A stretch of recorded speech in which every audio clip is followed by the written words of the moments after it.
Не надоело? Вроде слушаете. Гиперборея.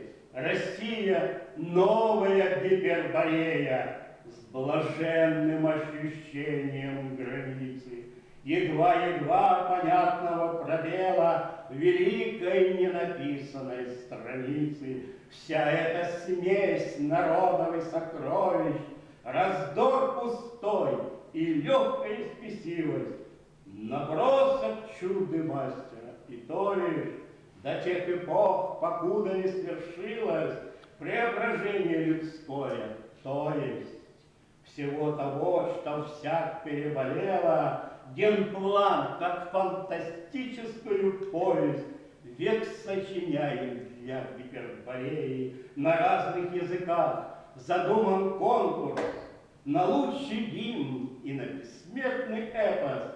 Чего же друг на друга смотрим косо, доказывая формулы про этнос? Мы все одним, все мы мазаны одним елеем, и благодарны Господу иною, согласные с Лукою и Матфеем. Мы не согласны сами лишь с собою.